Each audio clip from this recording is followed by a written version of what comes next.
Buenas noches a todos. Mientras de a poquitito se van sumando todos los participantes. Mi nombre es Ezequiel Erech.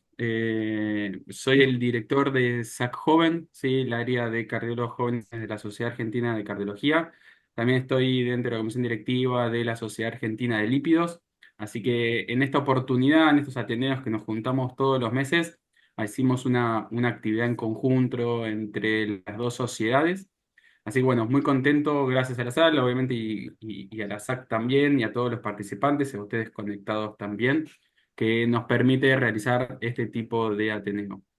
En el día de hoy vamos a tener un Ateneo, sobre todo de una de las problemáticas que quizá más se presenten o más desafío tenemos usualmente en la práctica clínica, que es sobre las hipertrigliceridemias y el riesgo cardiovascular residual, y vamos a abordar la evidencia y práctica clínica.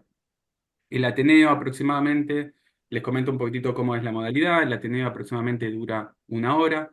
Son tres disertaciones, van a durar entre 12 y 15 minutos cada una.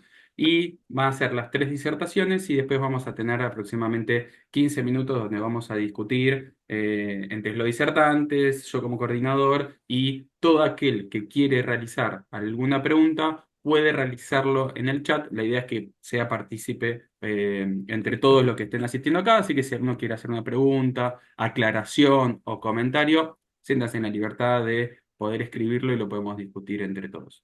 ¿Está? El espacio de discusión va a ser en los minutos finales después de las tres disertaciones iniciales. ¿Sí? Bien, para dar inicio, ¿sí? El primero que va a estar disertando es Matías Arrupe con la disertación sobre lipoproteínas ricas en triglicéridos y aterogénesis, mecanismos y evidencia causal. Matías Arrupe es médico cardiólogo, miembro de la SAL y del Consejo de Cardiometabolismo de la SAC. Así que Mati, todo tuyo. Primero que nada, y por supuesto agradecerte, Ezequiel, por la invitación, a la Sociedad Argentina de Lípidos por permitirme estar acá compartiendo con todos ustedes. Es un honor y un placer hacerlo realmente. Y gracias también a la Sociedad Argentina de Cardiología y el Consejo SAC Joven, porque también básicamente lo han organizado en conjunto. Por lo tanto, agradezco a ambas sociedades. Se me ha encomendado hablar un poco sobre lipoproteínas ricas en triglicéridos de aterogénesis. Y eso es lo que vamos a tratar de hacer en los próximos minutos. Estos son mis potenciales conflictos de interés. Esto lo paso siempre rápido. Y primero establecer el contexto, básicamente. ¿Por qué estamos hoy hablando de lipoproteínas ricas en triglicéridos? Y esto ya lo analizó Borsch Nordesgaard en el 2016, cuando nos mostraba este gráfico. Básicamente lo que nos dice él es que durante muchos años el LDL fue uno de los pilares, ¿no? A la hora de relacionar las lipoproteínas con la enfermedad cardiovascular o con la prevención cardiovascular. Eso a partir del 2000 vemos que sube sustancialmente el protagonismo que tiene el LDL desde el punto de vista del riesgo cardiovascular o de la enfermedad cardiovascular. Vemos también un pico del HDL en notoriedad desde el punto de vista del riesgo cardiovascular o de la enfermedad cardiovascular, pero este pico debido a muchos estudios de randomización mendeliana y otros que analizaban trials de tratamiento clínico que no mostraron beneficios, la verdad es que cayó un poco la notoriedad que tenía, o bastante, podríamos decir, el HDL. Sin embargo, las lipoproteínas ricas en triglicéridos, el colesterol remanente, fíjense cómo claramente está ocupando uno de los primeros escalones a la hora de hablar de la enfermedad cardiovascular y cómo se relaciona con estas lipoproteínas, ¿no? Primero que nada, establecer, esto es a partir del consenso 2021 de hipertrigliceridemia y enfermedad cardiovascular, cuáles son los niveles óptimos de triglicéridos en sangre, ¿no? El óptimo es menos de 100, borderline entre 100 y 150, moderado 150 a 500, severo más de 500 y hasta 880 y extremo por encima de 880 miligramos por decilitro, ¿no? Por lo menos como para tener una idea de qué es lo que estamos hablando. En esta publicación lo que nos muestra básicamente es que el 30% aproximadamente de las personas, de la población en general, padece algún tipo de hipertrigliceridemia, leve, moderada o severa, hasta por supuesto los 880, que es el punto de corte en donde hablamos de hipertrigliceridemia extrema, de la cual no vamos a hablar en este caso porque claramente es una entidad diferente a lo que podemos hablar cuando decimos o cuando tratamos hipertrigliceridemia leve, moderada o severa, ¿no? Pero aproximadamente el 30% de la población padece algún trastorno del metabolismo de los triglicéridos. Y esto lo voy a pasar extremadamente rápido para que no me reten después con el tiempo, pero me parecía necesario recordar el ciclo exógeno del metabolismo lipídico y el ciclo endógeno, porque a partir de acá podemos empezar a entender cuáles son estas lipoproteínas ricas en triglicéridos, qué son los kilomicrones, de dónde provienen, y básicamente en el ciclo endógeno del metabolismo lipídico, nosotros tenemos el ingreso a partir de la dieta de lo que es el colesterol y las grasas, por supuesto, a nivel intestinal, por acción de las sales biliares y de muchas enzimas. Esto se rompe en lo más minúsculo que podemos tener, como son los monoacilgliceroles o los ésteres de colesterol, y es absorbido a la célula intestinal. En esta célula intestinal se forman los kilomicrones a partir de la unión de los triglicéridos con ApoB48. Estos kilomicrones luego pasan a la linfa y a través del conducto torácico a la circulación general. Después vamos a ver un poquito más hacia dónde van y qué pueden hacer. Ese es el ciclo exógeno, pero básicamente y lo más importante es que forman kilomicrones. Son lipoproteínas altamente ricas en triglicéridos y muy grandes. Y el ciclo endógeno, que nace a partir del hígado, a partir de ahí se forma la VLDL que sale a circulación general y a medida que se hidrolizan sus triglicéridos por la lipoproteína lipasa del endotelio, se va transformando en moléculas más pequeñas, como puede ser IDL o LDL, hasta LDL pequeñas y densas, ¿no? Un recorrido muy rápido de lo que era el ciclo exógeno y el ciclo endógeno del metabolismo lipídico. Y ahora sí, empezamos a ver qué se consideran hoy lipoproteínas ricas en triglicéridos y tenemos por un lado los kilomicrones que dije previamente que aparecían o que se formaban a partir del intestino. Fíjense la concentración, lo que está arriba es triglicéridos, el 95% del contenido de los kilomicrones eh, es, está dado por triglicéridos, ¿no? Y menos del 5% por ésteres de colesterol. A medida que estos kilomicrones recorren el endotelio y son hidrolizados a partir de la lipoproteína lipasa, van perdiendo triglicéridos y esta relación empieza a cambiar un poco, sin embargo, siguen siendo lipoproteínas ricas en triglicéridos.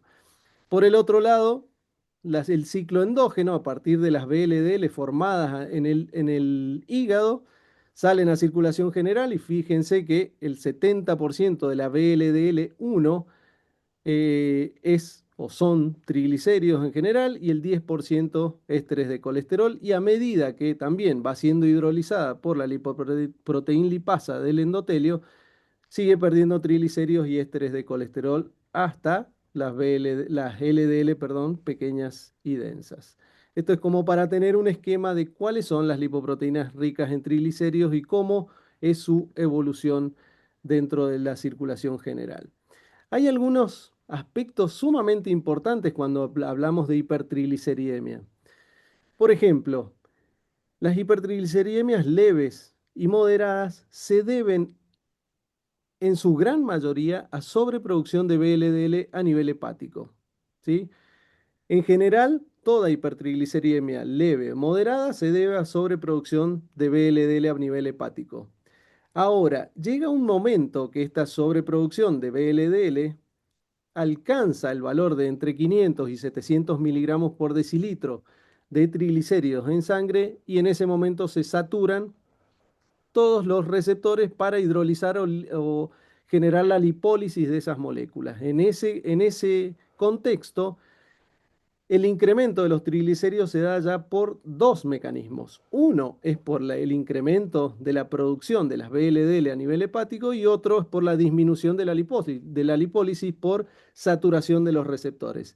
Este es un concepto interesante porque a partir de ahí el crecimiento o el aumento de los triglicéridos depende ya de dos mecanismos y es lo que habría que tener en cuenta a la hora de evaluar a nuestros pacientes, ¿no? Y sí, saber que a partir de 1770 miligramos por decilitro de triglicéridos, el riesgo anual de pancreatitis se supera el 4%. Pero acá lo que vemos es básicamente lo que dije recién, como en las hipertrigliceridemias leves a moderada, la alteración metabólica es el incremento en la producción de VLDL. A partir de 500 o 700, cuando hablamos de hipertrigliceridemias severas, en ese caso se conjugan dos mecanismos, no solo la sobreproducción, sino también la disminución de la lipólisis de estas moléculas. Ahora, durante mucho tiempo, no sé si estuvo en duda el papel que tenían estos triglicéridos elevados y su rol en la aterosclerosis, pero sí habían diferentes líneas de investigación o habían diferentes posturas con respecto a qué rol jugaban los triglicéridos. Esta es una publicación muy interesante que salió a mediados del año pasado, si mal no recuerdo, donde compiten o hacen un debate entre si hay que darle relevancia a los triglicéridos o es más importante, Bors Nordesgaard lo que sostenía era que es más importante hacer foco específicamente en los remanentes de colesterol y no así en los triglicéridos. Porque básicamente no es que haya duda de si estas lipoproteínas ricas en triglicéridos generan aterosclerosis, es la importancia que radica o que tienen los triglicéridos en este contexto. Lo que sabemos hasta este momento o lo que nos muestran eh, las diferentes publicaciones es que los remanentes sí, por supuesto, que activan o que actúan en el proceso aterosclerótico. Acá vemos cómo, insisto, en diferentes publicaciones, los kilomicrones por acción de la lipoproteína lipasa generan kilomicrones remanentes que tienen menor contenido de triglicéridos, son partículas más chicas. Lo mismo pasa con las VLDL, quedan VLDL remanente o pasan a IDL y todas estas producen básicamente aterosclerosis. Ahora bien, ¿por qué mecanismo? Y básicamente es por el mismo mecanismo que las LDL producen aterosclerosis. Los kilomicrones remanentes, estos que han perdido contenido de triglicéridos por la acción de la lipoproteína lipasa, los VLDL remanentes y los IDL, cuando su tamaño disminuye por debajo de los 70 nanómetros, ya son factibles de, por transitosis en general, ingresar al endotelio.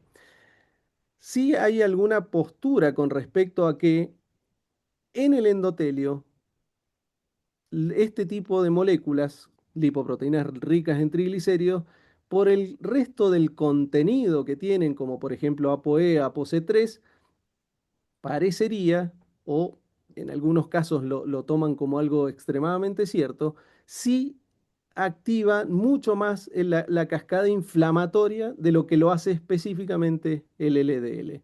Sin embargo, esto, insisto, todavía podríamos decir que está en investigación, pero sí podemos decir que estas moléculas de remanentes participan en la aterosclerosis de una manera muy similar a lo que lo hace el LDL, ingresando a la íntima de la media, siendo fagocitados por el macrófago, formando las células espumosas y depositándose en forma de placa aterosclerótica.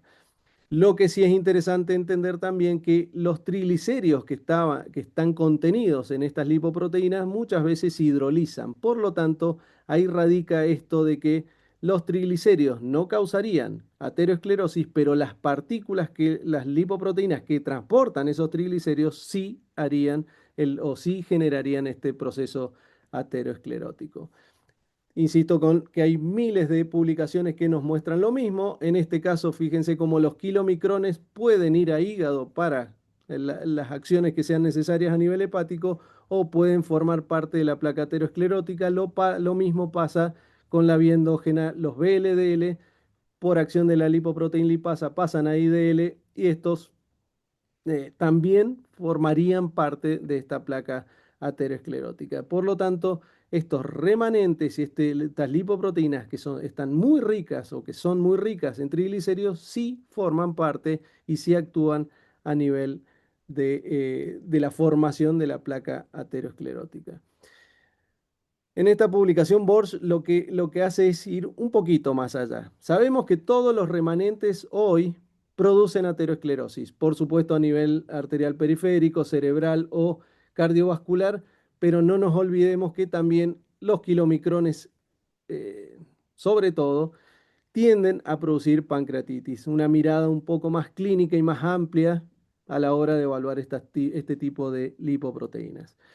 Ahora, fisiopatológicamente ya lo entendemos, ya sabemos bastante cómo están formadas o cuáles son estas lipoproteínas. ¿Qué impacto clínico tiene tener estos triglicéridos elevados o estas lipoproteínas ricas en triglicéridos elevados? También Borges Nordestgaard en este análisis nos muestra cómo a medida que se incrementa el valor de triglicéridos no en ayuna, incrementa el riesgo de infarto agudo miocardio, isquemia coronaria, cualquier causa de mortalidad y stroke isquémico. Ahora, fíjense el análisis de este cuadro en particular. Cuando nosotros hablamos de infarto agudo de miocardio, los remanentes de colesterol están íntimamente relacionados. A medida que aumenta el valor de remanentes de colesterol, aumenta el riesgo de infarto agudo de miocardio. Lo mismo pasa con LDL. Ahora, cuando analizamos muerte por cualquier causa, vemos que sí hay una relación entre remanentes de colesterol, pero esa relación no se ve tanto en colesterol LDL. Interesante análisis como para evaluar posteriormente. También podemos evaluar qué impacto tiene en cada una de las personas y fíjense, tener triglicéridos altos quintuplica el riesgo de un evento isquémico miocárdico o de isquemia específicamente cardíaca o ACV 3 veces más, mortalidad total 2 veces más, infarto agudo miocardio en mujeres 17 veces más y la mortalidad en mujeres 4 veces más por el solo hecho de tener estas lipoproteínas ricas en triglicéridos elevadas. Este es el estudio PESA, todos lo debemos conocer, que nos demostró que en pacientes de bajo riesgo también había placas, en pacientes que probablemente nosotros no esperáramos encontrar placas de colesterol, vimos que sí había enfermedad carotidia o que sí había calcificación coronaria. En un subanálisis posterior, Valentín Fuster lo que quiso ver es cuál era la variable que más indicaba que estos pacientes o cuál se relacionaba más con la aparición de estas placas carotidias o coronarias. Y fíjense lo que encontraron en este subanálisis del estudio PESA, que aquellos pacientes que tienen menos de 100 miligramos por decilitro de triglicéridos tienen 52% de probabilidad de tener una placa, ¿no? Ahora, los que tienen más de 150 tienen 73%, mostrando una relación directa entre, a medida que tengo más triglicéridos, tengo sin duda alguna más placa. Si lo analizamos de otra manera y vemos la cantidad de territorios vasculares que tenían los pacientes en función de los triglicéridos, vemos que si tengo menos de 100 miligramos, el 47% de los pacientes no tiene ningún territorio afectado. Ahora, con más de 150 miligramos, el 27% solamente no tiene ningún territorio afectado. Y vemos cómo sí se incrementa la cantidad de territorios afectados por la aterosclerosis, mostrando una relación bastante directa entre aumento de triglicéridos o lipoproteínas ricas en triglicéridos y la aparición de placas coronarias en prevención primaria. Esto lo mismo, pero tomando el LDL eh, como unidad de comparación, ¿no? Con un LDL normal, si mi paciente tenía bajo triglicéridos, tenía bastantes chances de no tener ningún territorio afectado por aterosclerosis. Ahora, si con un LDL normal, si mi paciente tenía más de 150 miligramos por decilitro de triglicéridos, esa proporción se reducía sustancialmente. Habían más pacientes con muchos territorios afectados. Lo mismo pasa con LDL elevado. Yo tenía un profesor que me decía, el que solo cardiología sabe, ni cardiología sabe, y esto básicamente lo que busca es que ampliemos nuestra mirada. No todo es el corazón, no todo es el cerebro, no todo es la enfermedad arterial periférica, los triglicéridos, incluso en niveles moderados o severos, ya tienen o conllevan un riesgo de desarrollo de pancreatitis que tenemos que contemplar en nuestros pacientes.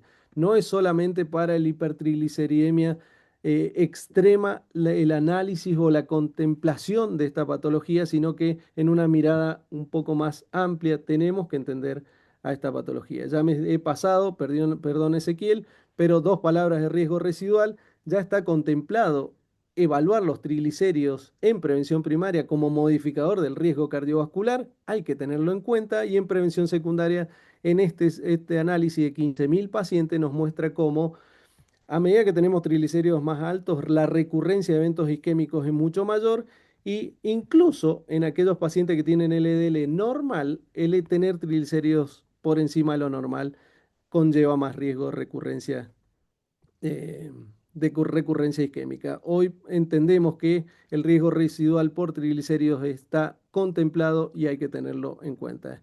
Mis conclusiones para terminar: las lipoproteínas ricas en triglicéridos y sus remanentes, que podemos calcularlo, después podemos hablar, constituyen una fuente relevante del riesgo cardiovascular residual. Los triglicéridos plasmáticos son fundamentalmente un marcador, podríamos decir, de estas lipoproteínas ricas en triglicéridos, del colesterol remanente. La heterogenicidad de las lipoproteínas ricas en triglicéridos no depende solamente del colesterol, parecería que tienen un impacto en la inflamación dependiente de los ácidos grasos ApoC3, ApoE2, que también conllevan estas lipoproteínas. El objetivo clínico debe evolucionar de bajar triglicéridos a reducir la carga de partículas aterogénicas. Muchas gracias por su atención.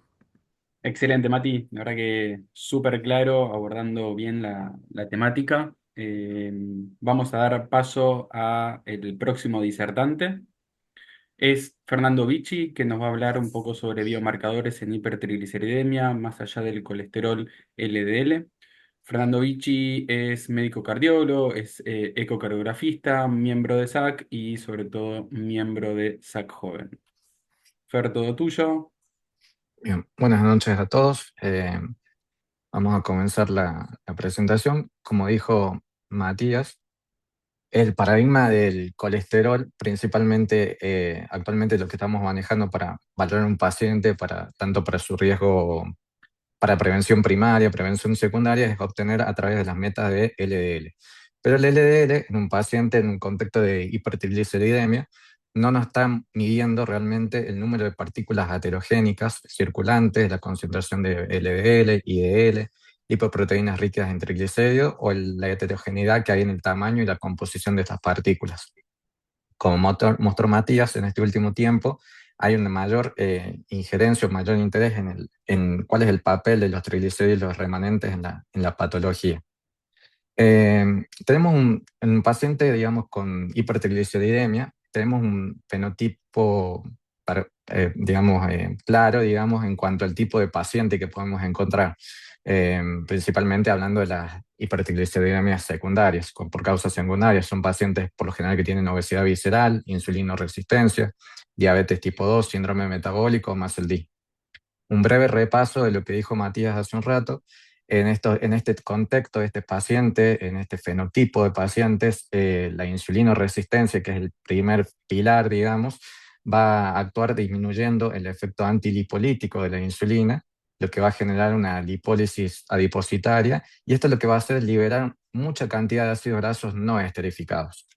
Estos ácidos grasos llegan al hígado, van a generar una lipogénesis de nuevo, van a generar síntesis hepática de triglicéridos y el hígado va a soltar a circulación VLDL cargada de ApoB100.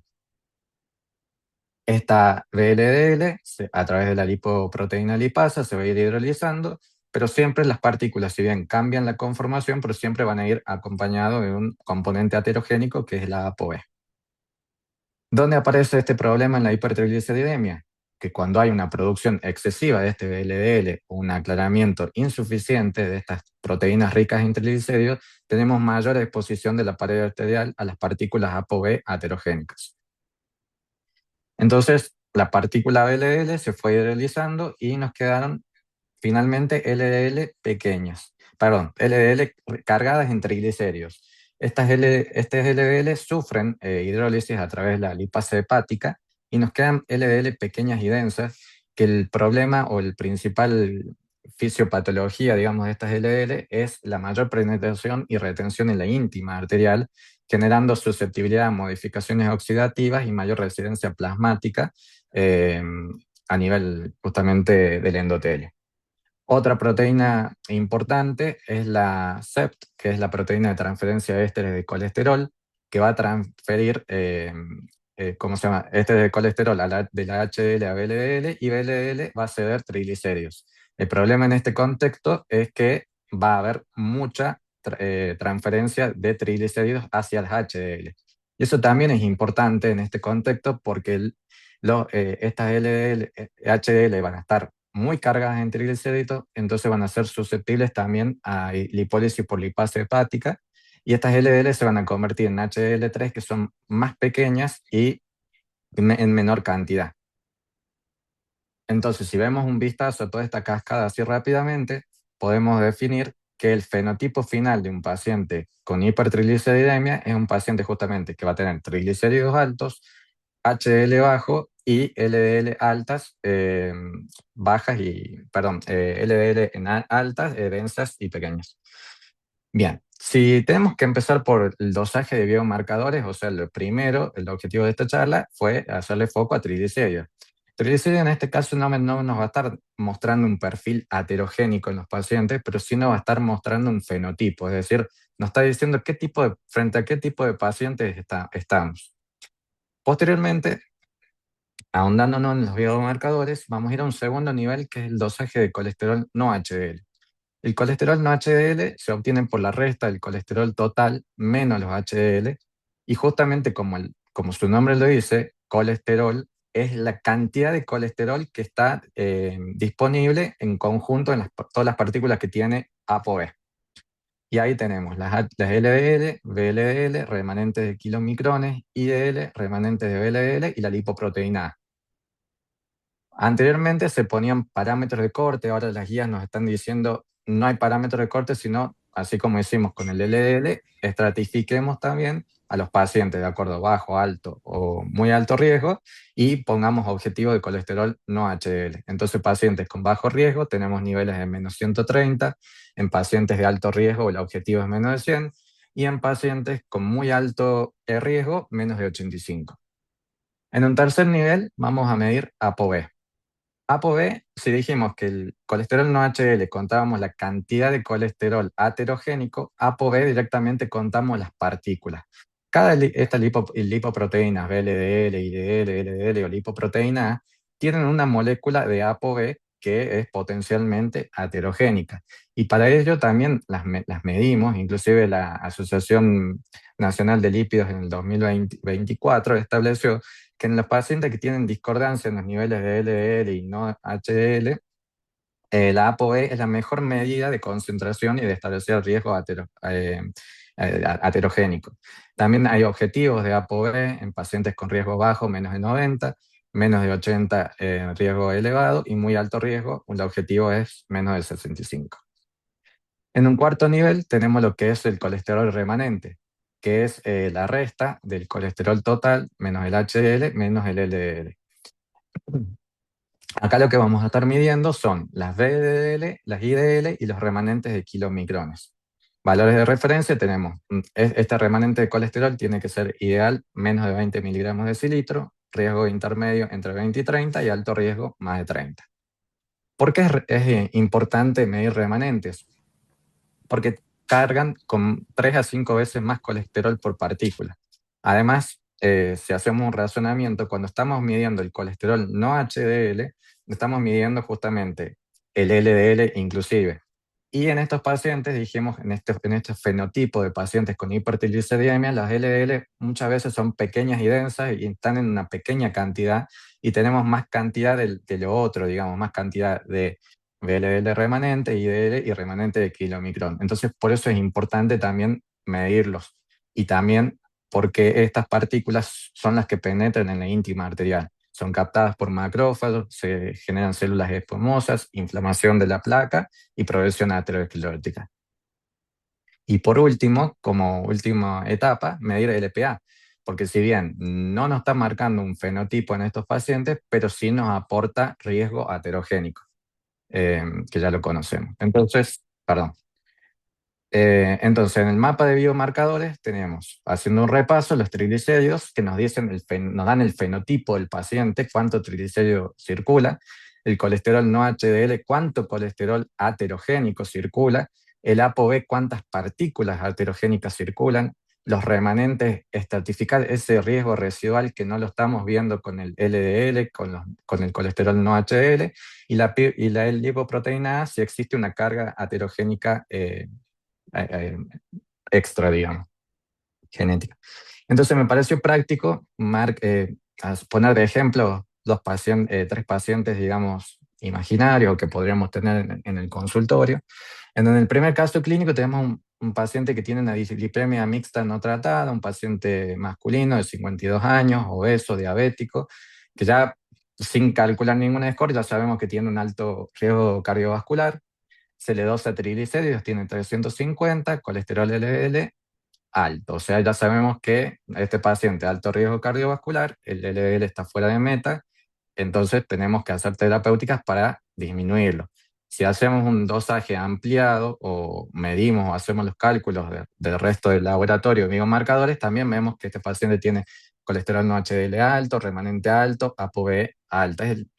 Digamos, el perfil aterogénico típico, digamos. Pero vamos al segundo paciente. Este es un paciente, mujer de 60 años, diabética. Eh, ya sabemos que un paciente diabético tiene alto riesgo cardiovascular, estaba medicada con rosuvastatina de 20 miligramos, se le hace un laboratorio donde tiene triglicéridos de 250. Y le medimos el colesterol LDL y de acuerdo a las guías estaríamos en meta, digamos, un paciente que está con meta de prevención primaria, un colesterol menos de 70. ¿Qué pasa si nos quedamos ahí? Estamos viendo solo una mitad, una sola parte de una punta del iceberg del paciente. Si extendemos el laboratorio, vemos que esta paciente tenía colesterol no HDL 135, que de acuerdo a los pacientes de alto riesgo habíamos dicho que el nivel deseable era menos de 100, colesterol remanente extremadamente alto, más de 30, lo tenemos ahí en 70, y ApoB levemente elevada de 95. Acá al lado derecho de la diapositiva podemos hacer como una analogía, camiones y la carga. Acá tenemos, los camiones serían la ApoB, tenemos suficientes camiones, digamos, o ApoB, para transportar el colesterol, que en este caso está en exceso. Hay mucha cantidad de colesterol en exceso en los remanentes.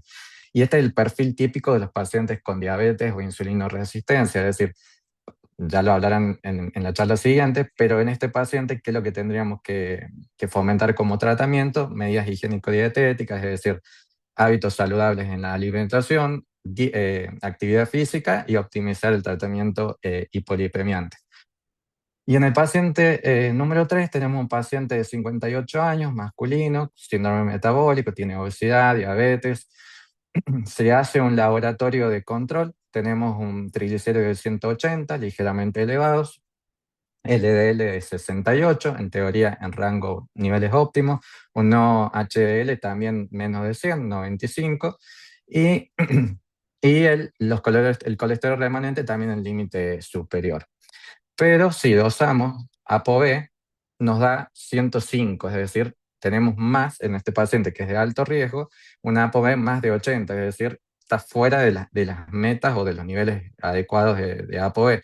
Entonces acá, si seguimos esta analogía, tenemos muchos camiones, o sea, muchas partículas con poca carga, es decir, el fenotipo típico de LDL pequeñas y densas. Tenemos muchas partículas LDL con poco colesterol cada una, pero cada una de estas partículas son susceptibles de penetrar en la íntima y generar un proceso arteriosclerótico. Es por eso importante que en estos pacientes no solamente ver el LDL, sino ampliar nuestra mirada a todos estos biomarcadores, porque estamos perdiendo un riesgo residual que podemos modificar en los pacientes. En este caso, en el último, tenemos un paciente con exceso de ApoE, entonces la terapéutica va a ir, está bien, siempre vamos a insistir con las medidas higiénico-dietéticas, pero en este caso tenemos que optimizar el tratamiento hipolipemiante, es decir, agregar ezetimibe, ver PSK9, o sea, ir viendo, digamos, de acuerdo al perfil que tiene el tratamiento también del paciente.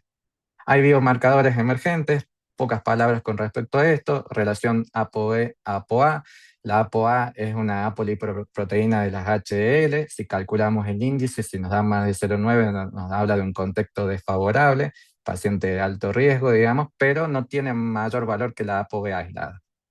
Después tenemos el índice triglicéridos HDL, que más que todo es un índice de insulinoresistencia, un valor de 4 ya no está hablando de esto, de insulinoresistencia. Pues se puede también aplicar actualmente, digamos, no es que se puede, sino que está en investigación todo lo que es medicina de precisión lipídica a través de métodos de resonancia magnética, las cuales permiten hacer un perfil de las lipoproteínas, también sacar en este perfil, ahí vemos no solamente cantidad, sino también el número, el tamaño y la masa de colesterol, y también permite calcular un índice de resistencia a la insulina. También esto está cada vez más emergente o más en boga, los reguladores de la lipoproteína lipasa. Como vimos al comienzo, la lipoproteína lipasa es la que va a hidrolizar los triglicéridos de la VLDL. Y, por ejemplo, tenemos proteínas similares a las angiopoyetinas, por ejemplo, la 3, que esa inhibe la lipoproteína lipasa, y la ApoC3 también es otra, que inhibe la actividad de la lipoproteína lipasa. Por lo tanto, no solamente son dosajes como biomarcadores, sino también que actualmente se están convirtiendo como en dianas terapéuticas. Mensaje para casa, luego de todo esto, es que la hipertrigliceridemia es un fenotipo. No, o sea, no solamente quedarnos el triglicérido está alto. Y si bien el LDL cuantifica, pero nos cuantifica solamente colesterol presente en esas partículas, no captura toda la totalidad de la carga aterogénica. Por lo tanto, colesterol no HDL, ApoB y colesterol remanente permiten caracterizar diferentes dimensiones de riesgo residual asociado al metabolismo de las lipoproteínas ricas en triglicéridos, y biomarcadores como ApoC3, las angiolipoproteínas y técnicas avanzadas de caracterización lipoproteica nos van a permitir comprender mejor la heterogeneidad que hay en la hipertrigliceridemia y contribuir a medicina de precisión.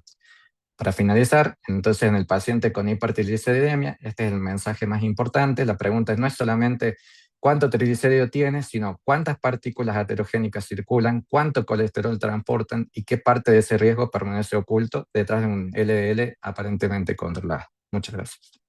Excelente, Fer, muy, muy completo y didáctico.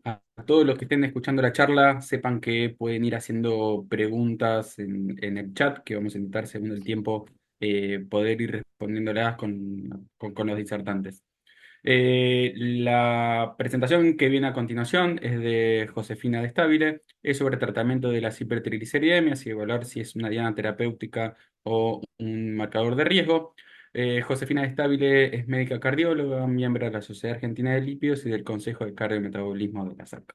Hola, buenas noches a todos. Gracias por la invitación a participar.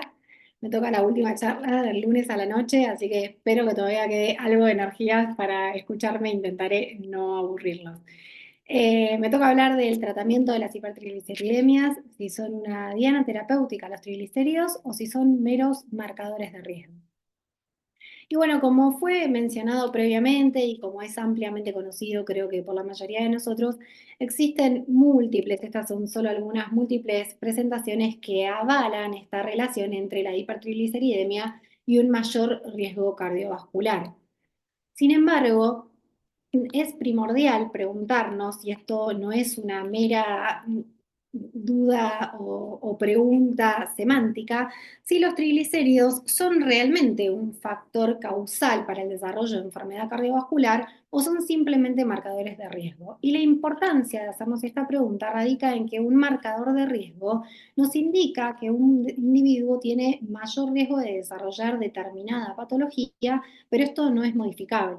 Por el contrario, cuando hablamos de un factor de riesgo, y en este caso de enfermedad cardiovascular, hablamos de una condición que a través de su adecuado tratamiento podemos reducir así el consecuente riesgo, lo que convierte a este factor de riesgo en una diana terapéutica. Eso es lo que vamos a intentar dilucidar hoy.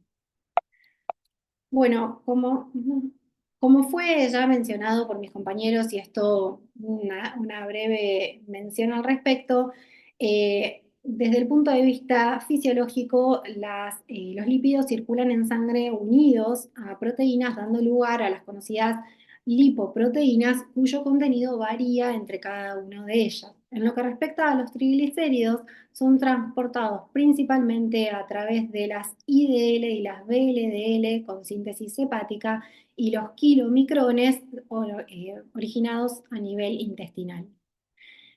Es importante remarcar que si bien las mencionadas son lipoproteínas muy ricas en triglicéridos, transportan a su vez de manera concomitante alrededor de 1/3 del colesterol LDL circulante, y que la apolipoproteína constitutiva tanto de los triglicéridos como del LDL es ApoB. Es así que resulta lógico preguntarnos si la asociación vista en los diferentes estudios entre hipertrigliceridemia y mayor riesgo cardiovascular es secundaria al aumento de triglicéridos o al aumento de colesterol contenido en ellos. Además, también podemos preguntarnos si este riesgo aterogénico observado no es secundario al mayor número de partículas de ApoB más que a la masa de colesterol transportada. En base a estos múltiples interrogantes que surgen en base a la causalidad o no de los triglicéridos en la enfermedad cardiovascular, se plantean diferentes mecanismos fisiopatológicos que intentan explicar esta asociación. Por un lado, los triglicéridos y más específicamente sus remanentes, que son partículas pequeñas con mayor contenido de colesterol LDL, que son capaces de atravesar el endotelio, contribuirían al desarrollo de placas ateroscleróticas. A su vez, el alto nivel de triglicéridos circulante en sangre podría favorecer la disfunción endotelial y un aumento de las citoquinas preinflamatorias, favoreciendo también de esta manera al desarrollo de placas ateroscleróticas. En lo que respecta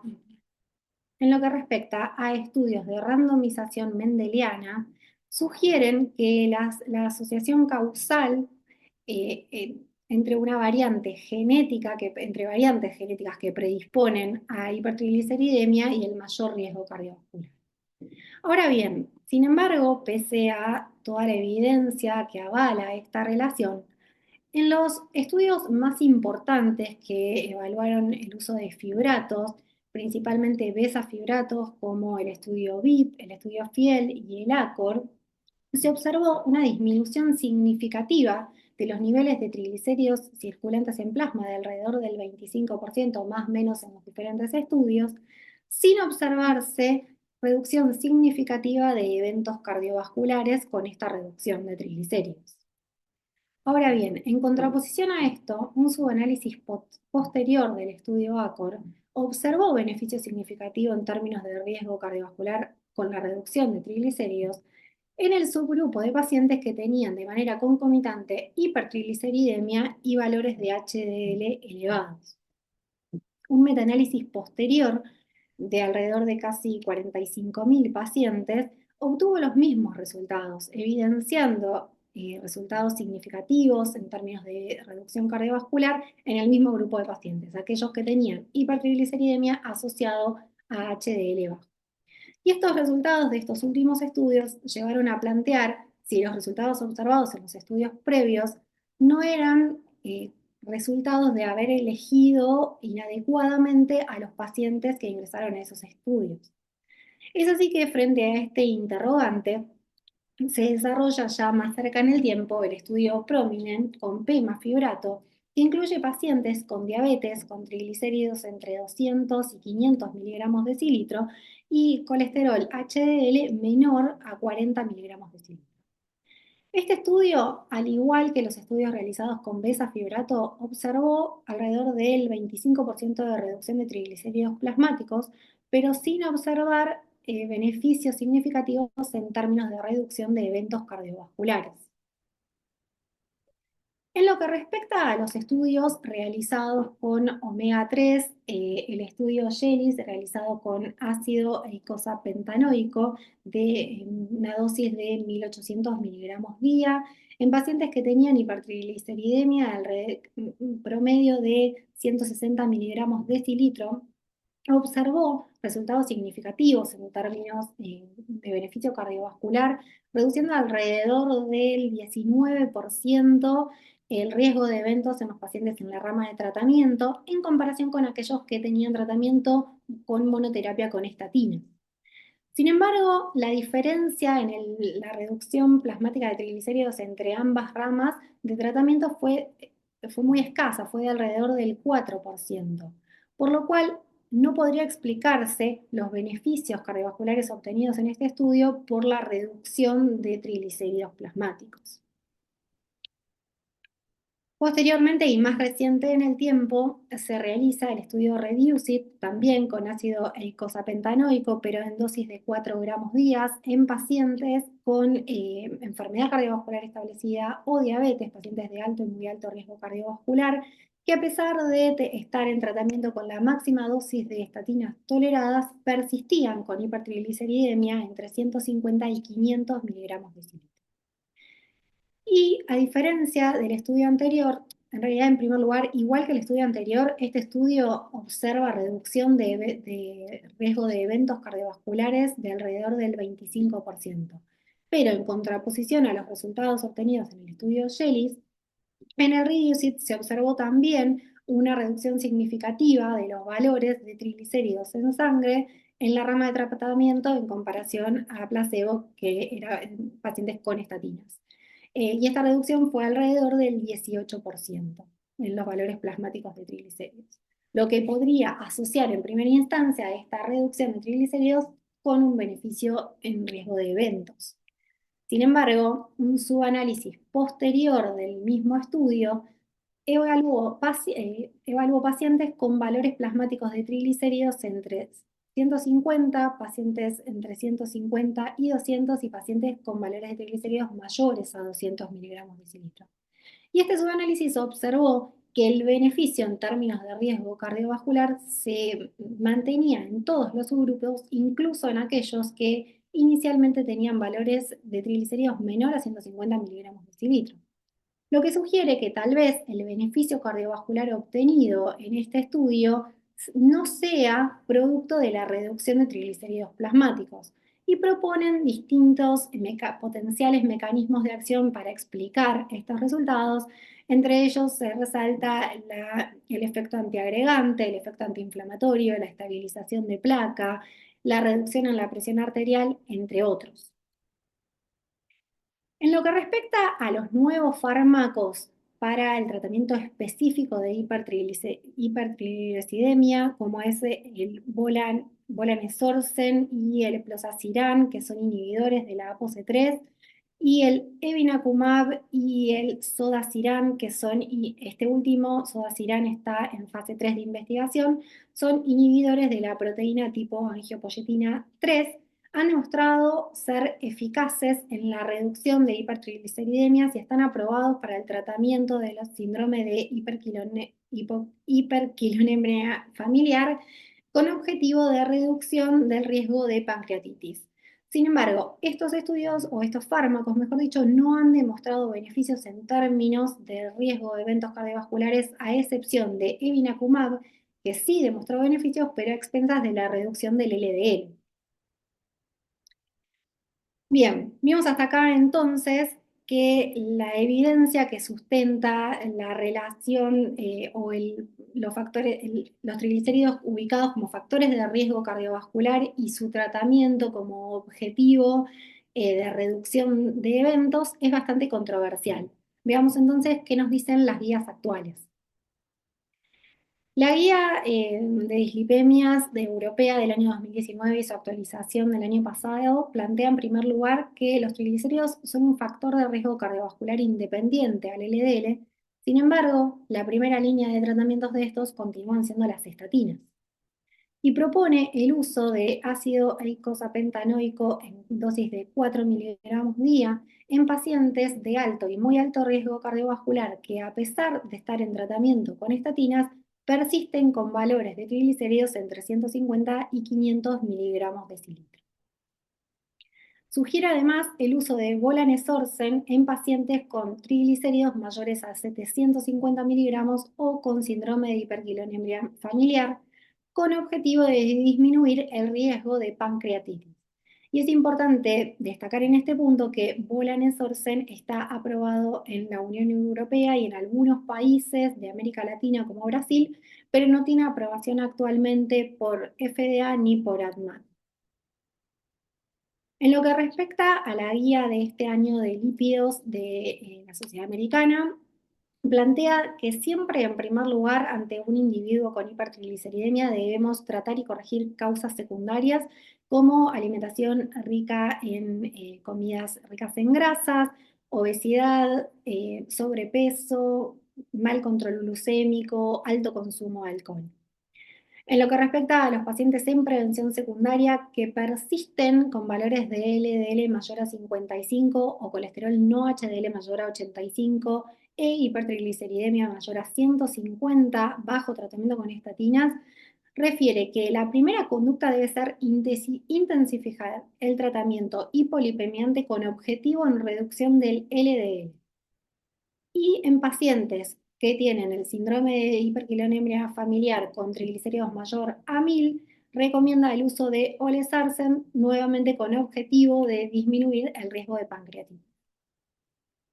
Y esto, al igual que en la guía europea, en pacientes con diabetes o enfermedad cardiovascular alto y muy alto riesgo, que persisten con valores de triglicéridos entre 150 y 500 y valores de LDL menor a 100, a pesar de estar en el máximo tratamiento tolerado con estatinas, proponen que sería razonable el uso de ácido eicosapentaenoico para reducir aún más los triglicéridos. En pacientes en prevención primaria, adultos que, a pesar de haber descartado causas secundarias y modificado los hábitos, persisten con valores de triglicéridos elevados entre mayores a 500 y especialmente mayor a 1000 miligramos decilitro, sugiere el uso de fibratos y omega 3 con intención de disminuir nuevamente el riesgo de pancreatitis. Y por último, y no menos importante, plantea que frente a un individuo con hipertrigliceridemia, debemos usar como medidores el colesterol no HDL y ApoB en comparación al LDL para definir conductas clínicas. A modo de conclusión, entonces, la hipertrigliceridemia debe considerarse ante todo como un marcador de riesgo cardiovascular residual y no como un objetivo terapéutico independiente, salvo en contexto específico de prevención de pancreatitis con los pacientes con triglicéridos mayores a 500 o mayor a 1000. Se debe siempre corregir en primera instancia los hábitos de la vida y causas secundarias como consumo de alcohol, obesidad, sobrepeso y diabetes con mal control glucémico. Cuando el tratamiento farmacológico está indicado, las estatinas continúan siendo la primera línea de tratamiento. En pacientes con alto o muy alto riesgo cardiovascular que persisten con triglicéridos elevados entre 150 y 500 miligramos decilitro a pesar de la máxima dosis de estatinas toleradas, el uso de icosapento de etilo es razonable, siendo esta la única terapia dirigida a triglicéridos con evidencia consistente en términos de reducción de eventos.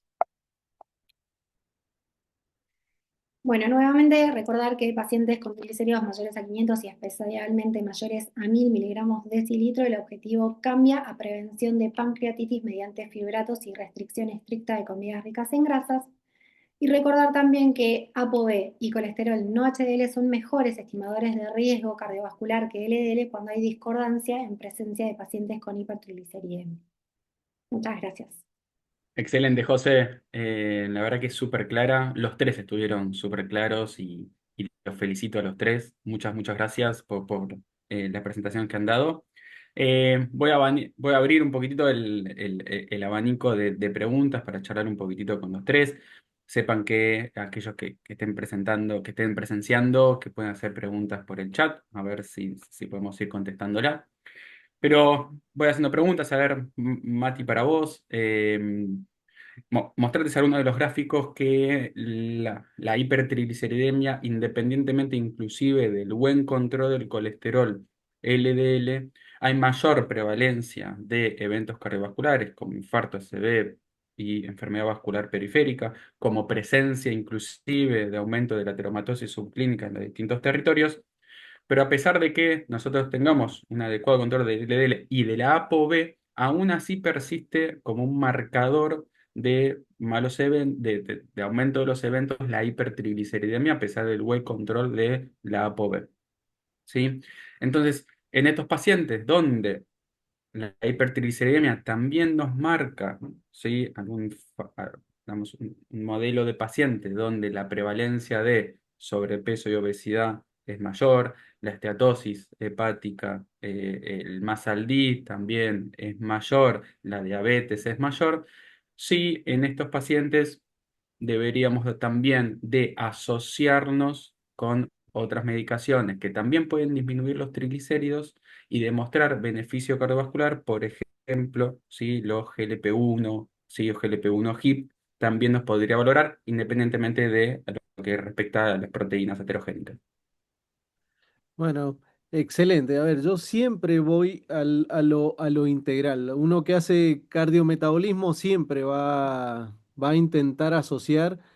Y la verdad que o sea, la aparición de los GLP-1 hoy, no te podría decir que nos resolvió un montón de los problemas, pero sí claramente es un coadyuvante cuando nosotros tratamos a las patologías. Y yo en general, me parece que todos, incluso los, los cardiólogos, por supuesto, pero los hipertensólogos específicamente, o los que hacen lípidos específicamente, vamos a tener que aprender de los diabetólogos, por ejemplo. Cuando los diabetólogos ponen en las guías o en el consenso ADA-ISD, sacan a la patología, a la glucemia del medio, ponen al paciente y la glucemia se transforma en un objetivo más, pero entendiendo integralmente al paciente, me parece que nosotros los cardiólogos en general, por ahí los que hacen lípidos más en particular, van a tener que sacar el LDL solo. No porque no tenga importancia, no porque sea el de más relevante, no porque no sea el que genera aterosclerosis, sino que el riesgo residual va mucho más allá solamente del LDL.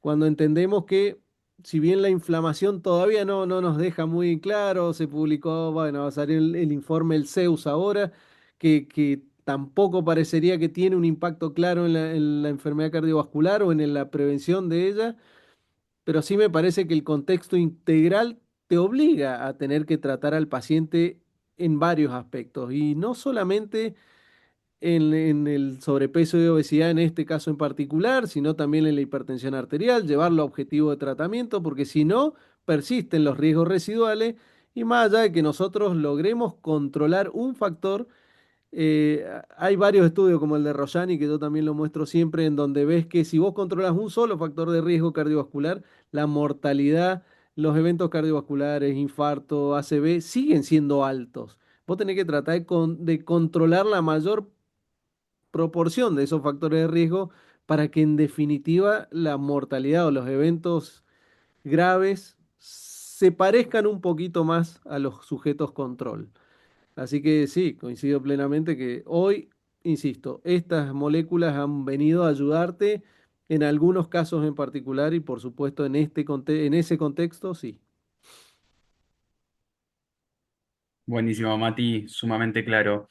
Eh, para José, José te pregunto, porque con el advenimiento acá de los ácidos grasos omega 3 y el estudio Reducit, que realmente da un beneficio cardiovascular muy claro en los pacientes de alto riesgo con diabetes, enfermedad coronaria e hipertrigliceridemia, ¿sí? Más allá que los valores fueron inclusive mayores de 135, y parece que es en el espectro de todos los pacientes que da un beneficio la utilización de el icosapento de etilo.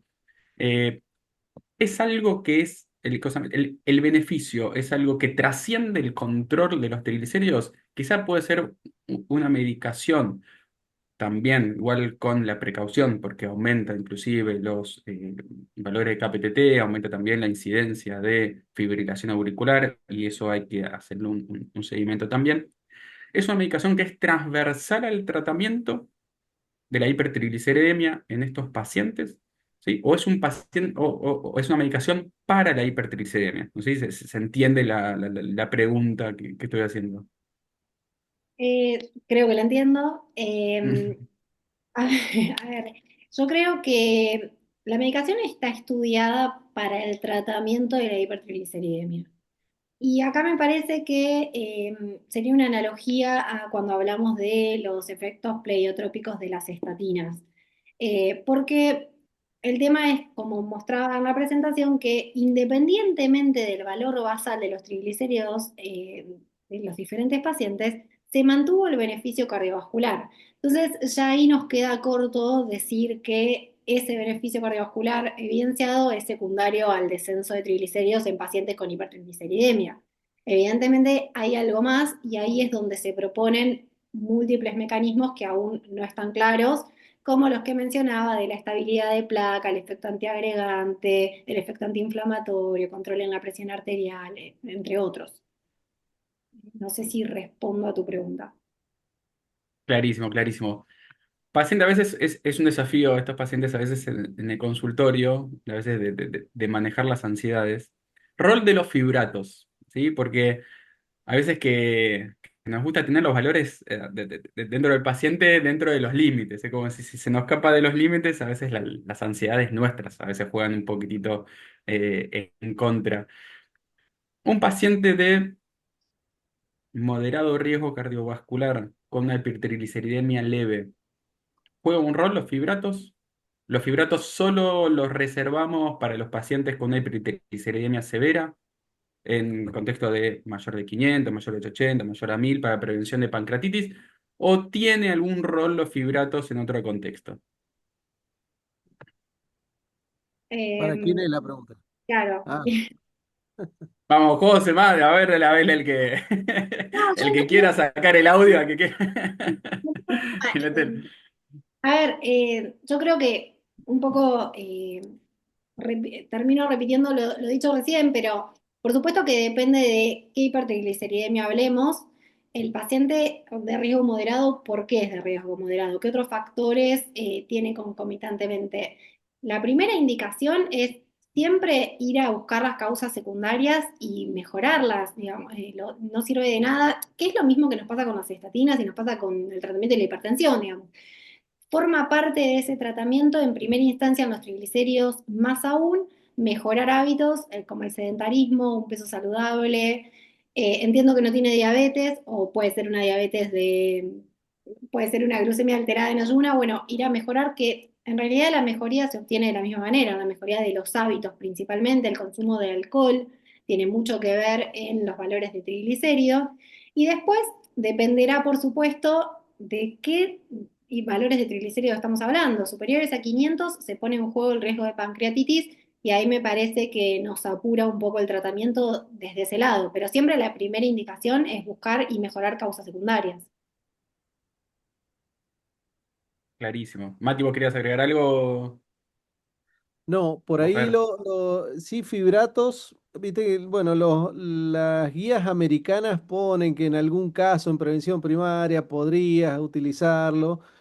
Y está el FinoPrevent, que es el estudio hecho con fenofibrato específicamente en pacientes con diabetes y donde los endpoints duros que se evaluaban no era infarto, ACV, los que nosotros estamos acostumbrados a ver, porque para nosotros endpoint duro es eso, ¿no? Muerte cardiovascular, revascularización, pero se evaluaban, por ejemplo, arteriopatía periférica, sintomatología y riesgo de amputación. Y en ese nicho específico de pacientes diabéticos con arteriopatía periférica, el fenopriven sí le fue bien. Entonces, yo siempre digo, podemos sepultar a los fibratos, bueno, los fibratos, que el Prominent nos dice que desde el punto de vista cardiovascular puro, corazón, cerebro, muerte cardiovascular, y capaz que no tenemos tanto sustento. Ahora, ojo en los pacientes con diabetes, con enfermedad arterial periférica, que capaz que ese nicho específico, el fibrato tiene todavía una vida. E insisto que los americanos, en las nuevas guías, lo ponen como que se podría evaluar. En prevención Pero, secundaria, ¿cómo? no, perdón, Mati, que te cortaba, pero en lo que vos decías de la guía americana, es en valores de triglicéridos mayor a 500 y más Más de especialmente 500. mayor a 1000. Sí, No, exactamente. Y en prevención secundaria, lo que sí te dicen, hasta gracias al Reducit, que podríamos charlar largo y tendido sobre el Reducit también, es que hoy para hipertrigliceridemias leve a moderadas, icosapenta de etilo, no fenofibrato, porque es el que tiene el sustento científico, por supuesto. Eso es lo que podría yo aportar. sí, y respecto a lo que decía Mati, el estudio FIEL también demostró disminución de amputaciones en pacientes con diabetes. Pasa que, bueno, como me dijiste, riesgo moderado, o sea, hay pocos pacientes con diabetes entran en el riesgo moderado, pero bueno, es verdad que los hay. Sí, aparte en el estudio FIL, en realidad el resultado fue neutro para el punto primario, que fueron los eventos coronarios, aunque estaba este subgrupo de triglicéridos elevados y HDL bajo, y sobre todo, en realidad se diluyó el efecto real del fenofibrato en aquellos pacientes que terminaron con consumo de estatinas también en el medio, que es lo que sabemos que en los pacientes diabéticos debería ser indicación de estatinas número uno para controlar la ApoB. Vamos a responder a una preguntita para acá antes de dar por finalización. A ver, Fer, si querés contestar esta, que estuviste charlando de los biomarcadores, acerca de si los remanentes de colesterol en la medición de triglicéridos sin ayuno, si nos conviene evaluarlos con ayuno, sin ayuno. La verdad que romper un poquitito ese paradigma de las 12 horas, cuándo sí, cuándo no, cuándo es más beneficioso. Por lo general, ahora para el perfil, digamos, lipoproteico se estableció que esas 12 horas más que todo no son recomendadas, salvo justamente en el contexto de hipertrigliceridemia. Yo creo que en ese contexto sí tenemos que, o sea, no nos va a modificar mucho el dosaje del no HDL, un ayuno más de 12 horas, pero sí para el dosaje de triglicéridos. O sea, no, por ejemplo, si un paciente no cumple este requisito, no nos estaría modificando prácticamente la cantidad de colesterol no HDL medida. No sé si ustedes tienen otra opinión. Bien, entonces desde el punto de vista práctico podemos, Sí, a no ser que estemos estudiando en sí una hipertrigliceridemia, podemos hacer que el paciente que lo tenemos enfrente, si estamos haciendo el consultorio de la mañana, podemos mandarlo a hacer el claro, laboratorio en el exactamente. momento Sí, y no perdemos también otro momento donde el paciente tenga que ir al laboratorio y ya podemos considerarlo dentro de riesgo cardiovascular y mandar a hacer el paciente dentro del momento y no habría una modificación por lo menos tan relevante. exactamente.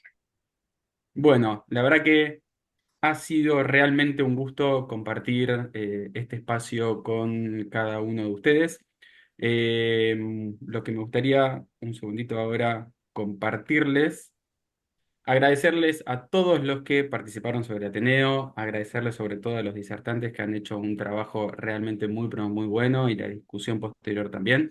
Y también, obviamente, aprovechar este ratito para invitarlos a la jornada científica anual de la Sociedad Argentina de Lípidos. Se va a desarrollar en el Hotel Emperador, ¿sí? A lo largo de todo el día.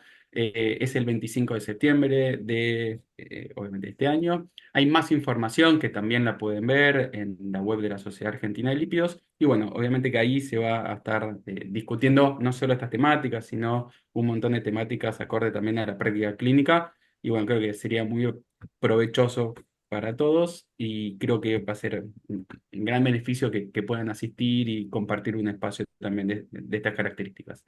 Así que bueno, llegado ya el tiempo en el cual estamos, realmente vuelvo a agradecerles a todos los participantes. Esto va a quedar grabado, va a quedar subido a YouTube. Y bueno, realmente fue un lujo compartir esta noche junto con ustedes. Quedan liberados ya ahora para aumentar los triglicéridos en la cena que se nos avecina.